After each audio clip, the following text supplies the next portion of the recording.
इसकी कड़ी में आज नीलेश भाई मौजूद हैं। नीलेश शाह, एमडी कोटक महिंद्रा एएमसी के। नीलेश जी नमस्कार। आप यकीन मानिए बहुत दिनों से आपके इस कार्यक्रम में आने का इंतज़ार कर रहा था। इस मंच पे जितने लोग आते हैं उनमें से मात्र गिने चुने कुछ लोग थे जो कि जब मैंने लास्ट मार्च और फरवरी में इंटरेक्शन किया था, जिनका एक कंस्ट्रक्टिव व्यू था आईटी पे, यस कि इस प्राइस पे थोड़ा सा अब हिम्मत करिए।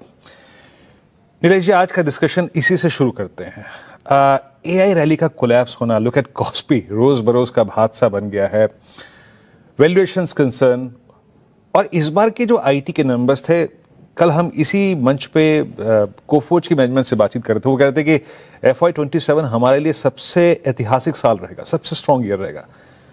आपका वो कॉल, वो आपका नजरिया सही क्या? आईटी को कैसे अप्रोच करना चाहिए इस प्राइस पे, नीलेश भाई? वीरेंद्र जी, अगर हम एआई रिलेटेड ट्रेड को देखें तो कुछ आसार ऐसे बन रहे हैं जो ये कहते हैं कि अब एआई रिलेटेड इन्वेस्टमेंट्स के ऊपर एक रोक लगेगी। पहले AI related investment cash flow से करते थे, प्रॉफिट से करते थे, अब डेट से करने लगे हैं। डेट के ऊपर ब्याज चुकाना पड़ता है। दूसरा, एआई रिलेटेड इन्वेस्टमेंट में कई सर्कुलर एक्टिविटी है।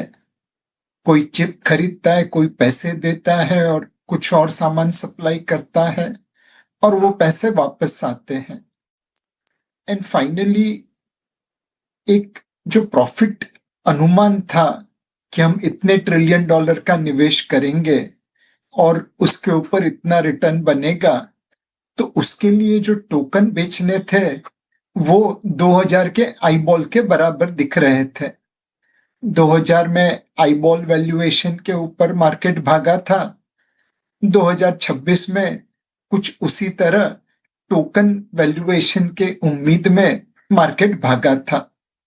अब ये सारी चीजें एक गिरावट पैदा कर रही है और इसीलिए लोग अभी एआई रिलेटेड इन्वेस्टमेंट से आईटी रिलेटेड सेक्टर की तरफ ध्यान देख रहे हैं। हमारा मानना अभी भी यह है कि आईटी क्षेत्र में कुछ विनर्स होंगे और कुछ लूजर्स होंगे।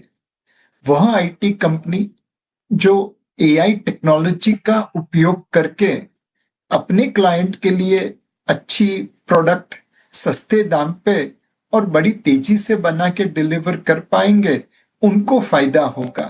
बाकी लोगों को इसमें उतना फायदा नहीं होगा। तो आईटी अब बॉटम अप निवेश करने के लिए है, पूरे सेक्टर के ऊपर कॉल नहीं लेना चाहिए। ओके, पूरे सेक्टर नहीं है, आप देखें कॉल लीजिए और स्टॉक स्पेसिफिक होकर अगर आप आगे बढ़ें यहाँ पे तो ज़्यादा अच्छा है। अच्छा नीलेश जी, एक और चीज़, इस पूरे अर्निंग सीजन को आपने देखा, मोटा मोटी अगर आप देखें 80% ये अर्निंग सीजन जा चुका है। आपको इसका क्रक्स क्या नज़र आया है ना? हम मोटे तौर पर आप देखें 3-4 चीज़ें देखते हैं, manufacturing, banks, pharma, real estate, auto. मोटे तौर पे आपको क्रक्स क्या नजर आया इस अर्निंग सीजन का? ये अर्निंग सीजन कुछ हद तक भारत ने जिम्बाब्वे के सामने जिस तरह बैटिंग प्रदर्शन किया वैसा लगा। ज्यादातर कंपनी के नतीजे उम्मीद के अनुसार और उम्मीद से ज्यादा आए हैं। मिड और स्मॉल कैप का अर्निंग्स ग्रोथ लार्ज कैप से ज्यादा आया है। फाइनेंशियल सर्विसेज जो कुछ हद तक सबड्यूड रिजल्ट दे रहे थे, उनका अर्निंग्स ग्रोथ भी अब अच्छा आया है। मोर इम्पोर्टेंटली वीरू भाई, जो अनुमान है अगले क्वार्टर्स का, वो मैनेजमेंट कमेंटरी पॉजिटिव हो रही है और धीरे धीरे ऐसा लग रहा है कि पिछले 4-5 महीने जो हमारे लिए कठिन थे मिडिल ईस्ट की वजह से या मॉनसून बिलो एक्सपेक्टेशन आने की उम्मीद में, उसमें अब तक का रास्ता काफी अच्छी तरह से तय किया है। और अगर बैटिंग पिच पे हमने इतने रन बनाए तो आने वाले समय में, बॉलिंग पिच में इतने रन बनाए जब मिडिल ईस्टर्न क्राइसिस, ऑयल, ये सब हमारी इकोनॉमी को परेशान कर रहे थे, तो आने वाले समय में बैटिंग पिच पे बैटिंग करनी होगी। उम्मीद है कि रन थोड़े ज्यादा बनेंगे। पॉजिटिव है। नीलेश जी गुड मॉर्निंग, श्रेया बात कर रही हूँ। आपने आईटी पर राय रखी, सेक्टर स्पेसिफिक ओवरऑल अर्निंग्स को देखकर भी राय रखी।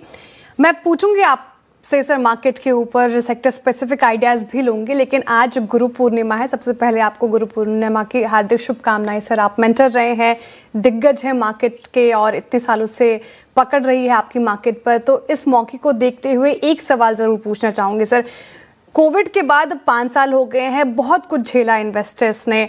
हमने कोविड देखा, फिर मार्केट को चलता देखा, गिरता देखा, वॉर देखा, जैसा कि आपने भी जिक्र किया, पोर्टफोलियो को टूटता हुआ देखा।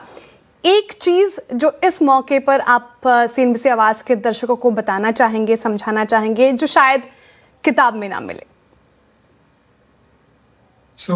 श्रेया जी, आपको और सीएनबीसी आवाज के सभी दर्शकों को गुरु पूर्णिमा की हार्दिक शुभकामनाएं। हम लोग सब स्टूडेंट हैं और हम लोग सब गुरु बन सकते हैं।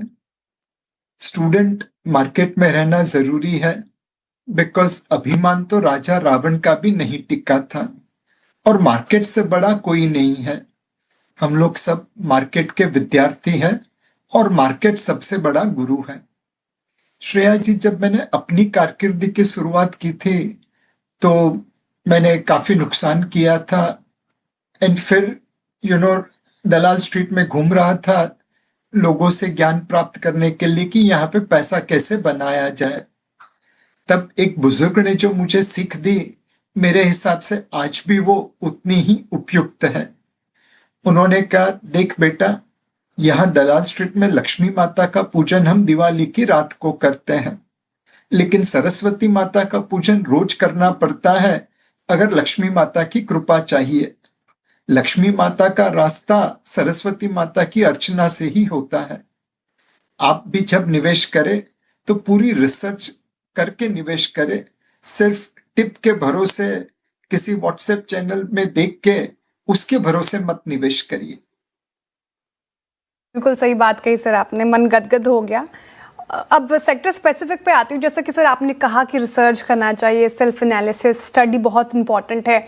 हमने एफएमसीजी पैक को उतना अच्छा परफॉर्म करता हुआ नहीं देखा। वीबीएल जैसे स्टॉक्स अच्छे नंबर के बाद, इनफैक्ट बुलिश और पॉजिटिव रिपोर्ट के बाद भी गिरा है, लेकिन आज देखिए चल रहा है। एचयूएल के नतीजे फीके रहे, कल गिरावट देखिए आज चलता हुआ नजर आया।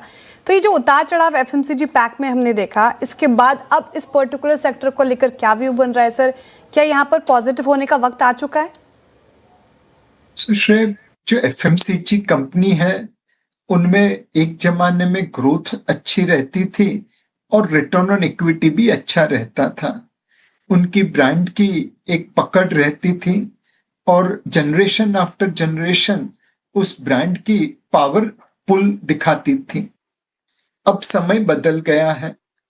उन्होंने एफएमसीजी सेक्टर में जो लिस्टेड कंपनीज है, उन्होंने कोई नए अच्छे प्रोडक्ट, नई अच्छी कैटेगरी नहीं करी। अगर आप देखिए, भुजिया जैसी कैटेगरी, इंडियन स्नैक कैटेगरी, कितनी लिस्टेड कंपनी का वहां पे योगदान है। वेफर्स, कितनी लिस्टेड कंपनी का वहां पे योगदान है। तो प्रोडक्ट इनोवेशन में लिस्टेड एफएमसीजी कंपनी कुछ हद तक पीछे पड़ी। Every rule has an exception, तो कुछ कंपनीज ने अच्छा किया, बट मैं पूरे सेक्टर की बात कर रहा हूं। तो हाई ग्रोथ हाई आरओई से वो लो ग्रोथ लो आरओई हो गए। वैल्यूएशन का डी रेटिंग होना बरकरार था। इस वक्त भी हमें लगता है कि आने वाले 3 से 6 महीने एफएमसीजी सेक्टर के लिए चुनौतीपूर्ण रहेंगे। एक, कई ऐसी कमोडिटी है जहां पे प्राइस काफी बढ़ चुकी है एल नीनो की वजह से। दूसरा, कई कमोडिटीज में stocks all time low level पे है, globally as well as in India. And यही कंपनीज में नए प्रोडक्ट इनोवेशन आता हुआ दिख नहीं रहा है। अभी मैं एक कंपनी को मिला, उन्होंने कहा, नीलेश भाई, पहले हम 70% किराना को बेचते थे, 30% मॉडर्न रिटेल को बेचते थे। अब अर्बन इंडिया में 70% मॉडर्न रिटेल को जाता है, 30% किराना को जाता है। जब आप मॉडर्न रिटेल से डील करते हैं, आपकी प्राइसिंग पावर चली जाती है, आपके ब्रांड की पुल कुछ हद तक कम हो जाती है। तो मेरे हिसाब से like IT sector, FMCG sector भी बॉटम अप है। जो कंपनी इनोवेट कर रही है, जिसके प्रोडक्ट आने वाले कंजम्पशन बूम को सपोर्ट कर सकती हैं, कैप्चर कर सकती हैं, जहां पे high growth and high ROE दोनों है, उस प्रकार के स्टॉक में निवेश कर सकते हैं. Be very selective in FMCG. Be very selective in FMCG. But लीजिए एक और चीज़ है, जिस नए हालात में हम हैं, है ना, जिस प्रकार का ग्लोबल सेटअप है, जियोपॉलिटिकल एनवायरनमेंट है, उसमें अब आप डिफेंस को कैसे रीड कर रहे हैं? सिर्फ 1 साल के लिए, 2 साल की नहीं, पिछले 10 साल में ये देश इंपोर्टर से एक्सपोर्टर बना है, सब्सटेंशियल एक्सपोर्ट करते हैं आज. इसमें निजी और सरकारी कंपनी दोनों की भागीदारी है. डिफेंस पे आपका टेक क्या कह रहा है इस वक्त? सो वीरू भाई, डिफेंस में courtesy president Trump and courtesy current geopolitical environment, अब हर देश को स्पेंडिंग बढ़ानी पड़ेगी. आपके लिए लोकल मार्केट भी है और ग्लोबल मार्केट भी है. बट अगर आप पुराने प्रकार की डिफेंस इक्विपमेंट्स बना रहे हैं, जैसे टैंक हुआ या शिप्स हुई या उस प्रकार की पुरानी आइटम हुई, तो शायद आपको उतनी डिमांड, उतनी वैल्यू नहीं मिले. वॉर के रूल्स बदल रहे हैं, उसका तरीका बदल रहा है. Drones are taking over one large portion of defence spending. Anti drone भी एक बड़ी टेक्नोलॉजी बनेगी. मिसाइल्स एरोप्लेन को शायद रिप्लेस कर दे. तो हमें उस प्रकार की डिफेंस कंपनी में निवेश करना चाहिए जो फ्यूचरिस्टिक टेक्नोलॉजी में काम कर रही है, रादर देन जो पास्ट या बैकवर्ड लुकिंग टेक्नोलॉजी में काम कर रही है. दूसरा, उनका जो प्रोडक्ट है वो लोकल और ग्लोबल दोनों मार्केट में बिकना चाहिए. आप सिर्फ भारत में बेचेंगे तो भारत की डिफेंस बजट आपका कंस्ट्रेंट बन जाएगी. भारत और दुनिया दोनों में बेचेंगे, आपका गो टू मार्केट काफी बड़ा हो जाएगा. तीसरा, जिस कंपनी में निवेश करें उसमें कैपेसिटी होनी चाहिए और सप्लाई चेन स्ट्रांग होनी चाहिए. अगर कैपेसिटी नहीं है तो आप एक्सपोर्ट या लोकल में कहां से बेच पाएंगे? सप्लाई चेन स्ट्रांग नहीं है तो ऑर्डर आएंगे बट डिलीवरी नहीं कर पाएंगे. एंड फाइनली एक चीज वैल्यूएशन है. मुझे लगता है कि हर डिफेंस कंपनी डिलीवर तो करती रहेगी, बट वैल्यूएशन को जस्टिफाई करने के लिए उम्मीद से ज्यादा डिलीवर करना पड़ेगा. तो इस प्रकार से आप एक 2x2 बॉक्स बना सकते हैं. स्पेयर कैपेसिटी हो, सप्लाई चेन इंडिपेंडेंस हो, ग्लोबल एंड लोकल दोनों मार्केट में बेच रही हो, और जहां पे आपको लगता है उम्मीद से ज्यादा डिलीवरी कर पाएगी वैल्यूएशन को जस्टिफाई करने के लिए, और फ्यूचरिस्टिक टेक्नोलॉजी पे हो. मेरे हिसाब से ये पोर्टफोलियो डिफेंस कंपनी का आप आने वाले 5-10 सालों के लिए रख सकते हैं. यानी नीलेश भाई, मतलब ये है कि अब नई युद्ध रणनीति ये है कि फायर एंड फॉरगेट, है ना, अगर आपके बॉक्सेस को टिक करूँ तो